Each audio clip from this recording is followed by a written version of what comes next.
அப்ப நல்ல பேஸ்ல சுகமா பாடுவார். தெய்வம் தந்த ஈடு இப்படின்னு ஆரம்பிச்சார்னா ஆஹா மயக்கம் தரும். குரல் அவர் பேஸ்ல பாடும்போது சுத்தமா தேவகானமா இருக்கும். இப்படி எல்லாம் பாடுவாரு. அப்புறம் பாலசுப்ரமணியன் பாடுறாரு. எப்படி தேவர் பிலிம்ஸ்ல நான் நைஸ் பாடங்கள்லாம் அன்னைக்கு நான் பாடிக்கிட்டு இருந்தேன்னா அதே மாதிரி பாலசுப்ரமணியனுக்கு பாடி மார்க்கெட்ல நான் டாப்ல இருந்துகிட்டு இருக்கேன்.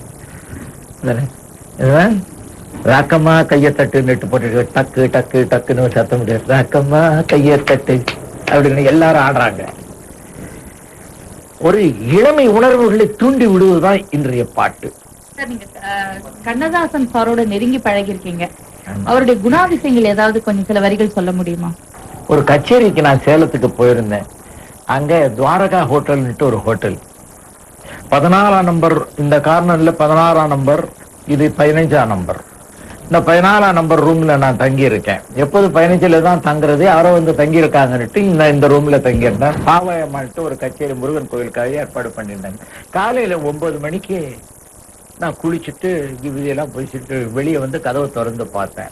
கண்ணதாசன் ஐயா அவருடைய டிரைவர் என்ன பார்த்துட்டாரு. ஐயா கவிஞர் வந்திருக்காரு ஐயா, நீங்க அவர் போய் பாருங்களேன். அவர் பல கோலங்கள்ல இருப்பாருப்பா, நான் ஏன் போய் பார்க்கணும் அப்படின்னு. இல்ல சும்மா போங்கண்ணே, ஒன்னும் சொல்ல மாட்டாரு. நான் உள்ள போனேன். ஒரு அம்மா பக்கத்துல மடியில படுத்துக்கிட்டு இருக்காங்க. இவரும் காலை நீட்டிக்கிட்டு உட்கார்ந்துட்டு இருக்காரு. ஏன் உங்களுக்கு இந்த மாதிரி எல்லாம் எண்ணம்? அந்த அம்மா படுத்துக்கிட்டு இருக்கா, மேல லெட்டர் பேடை வச்சுக்கிட்டு குடியில மயங்கிக்கிட்டே பாட்டு எழுதிக்கிட்டு இருக்கீங்களே, என்ன கற்பனை ஐயா உங்களுக்கு வரும் அப்படின்னு. உனக்கு தெரியாது இது, நீ இதெல்லாம் அனுபவிக்கல, அதனால இந்த கற்பனை எல்லாம் உனக்கு வரல அப்படின்னா. எனக்கு வரவே வேணாம், அதெல்லாம் வேணாம். ரொம்ப நாள் நீங்க உலகத்துல இருக்கணும் ஐயா, நல்லா இருக்கணும் ஐயா அப்படின்னு. ஒரு தப்பு நான் பண்ணல, அதுக்குத்தான் நீதான் பாடி இருக்கிய.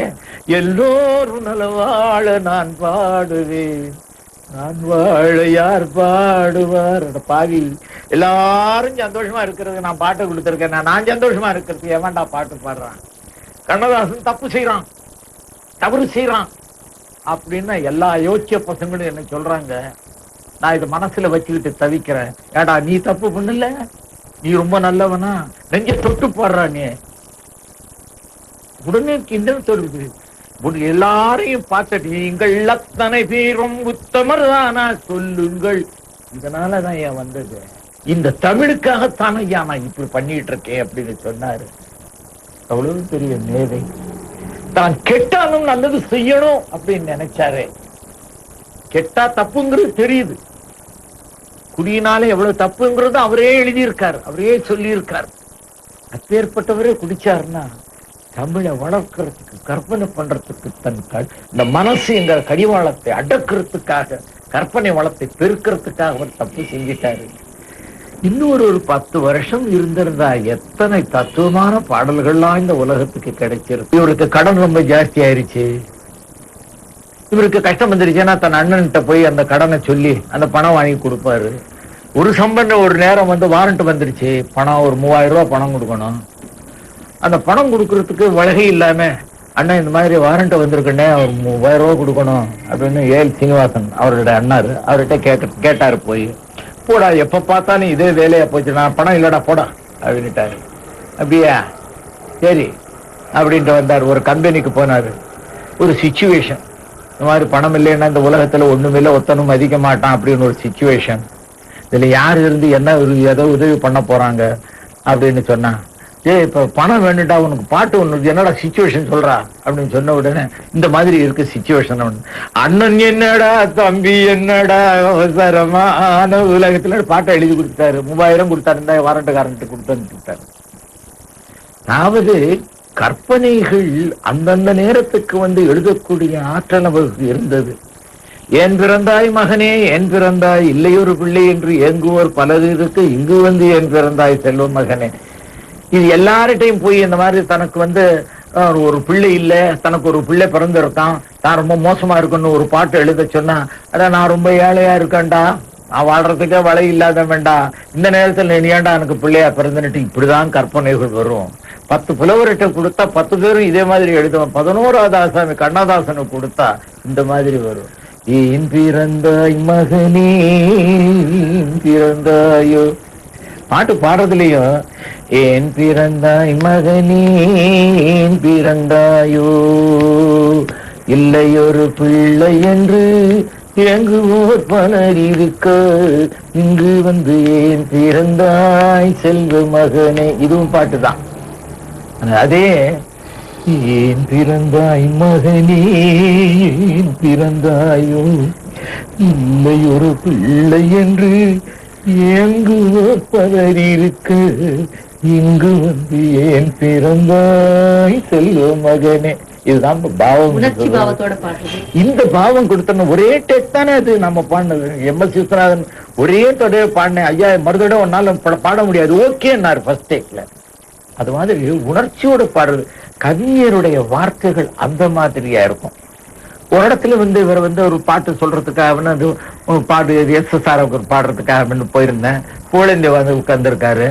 அப்போ ஐயாவும் கொஞ்சம் தீர்த்தம் போட்டுக்கிட்டு திண்டு மெத்தையை போட்டுட்டு படுத்துக்கிட்டு இருக்காரு கண்ணதாசன் அவர்கள்.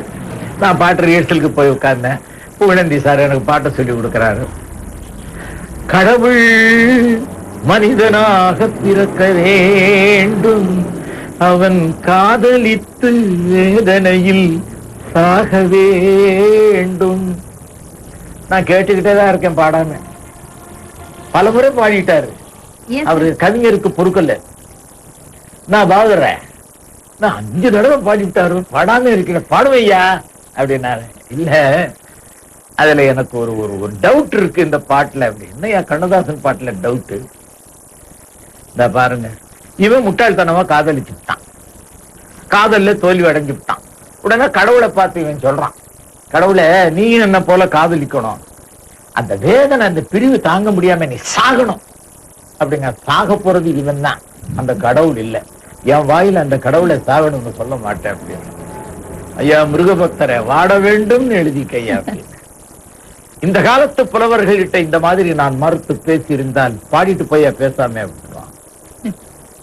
எவ்வளவு உள்ளம் படைத்தவர், அவ்வளவு பெருந்தன்மையா இருந்திருக்காரு. எப்படி இருக்கு பாருங்க.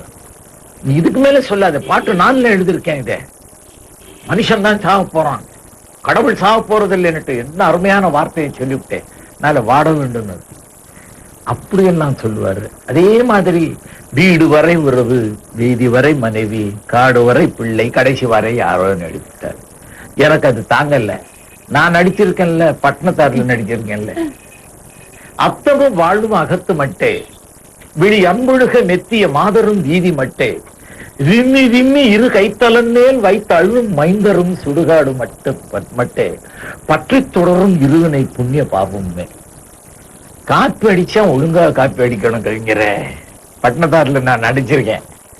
அவர் செஞ்சது பாவம் புண்ணியம் கூட வரும்னு சொல்லியிருக்காரு. நீங்க கடைசி வரை யாரோன்னு எழுதிட்டீங்களே. கேட்கிற கேள்வி கரெக்டான கேள்விதான். பாவம் புண்ணியத்தை பத்தி சொல்ற யோகியதை பட்டினத்தானுக்கு இருந்தது, கண்ணதாசனுக்கு இல்ல. நான் நேரத்துக்கு ஊசி போட்டுக்கிட்டு இருக்கேயா, 10 தவறுகள் பண்ணிட்டு இருக்கேயா. பாவ புண்ணியத்தை பத்தி பேசினா மக்கள் ஒத்துக்கிடுவாங்களா? இவனே பொல்லாத தப்பு எல்லாம் பண்ணிட்டு இருக்கான், இவன் பாவ புண்ணியத்தை பத்தி பேசுறான் ஐயா. எல்லா யோக்கிய பசங்க எல்லாரும் தப்பு பண்ணிட்டு இருக்கீங்க, அவன் தெரிஞ்சுக்கட்டும், கடைசியில யாரோ நீங்களே தெரிஞ்சிருங்க அப்படின்னு விட்டுட்டீங்க அப்படின்னாரு. என்ன ஒரு கவிஞர். முதுமை வந்தாதான், ரத்த ஓட்டங்கள் குறைந்தால்தான் தத்துவம் பேசுவான், ஆத்மீகத்தை பத்தி பேசுவான். அது வரைக்கும் ஆத்மீகம்னா என்னன்னு தெரியாது, தத்துவம் என்னன்னு தெரியாது. அதனால இன்றைய இளைஞர்கள் நாளைக்கு கிழவர்களாக போகிறார்கள்.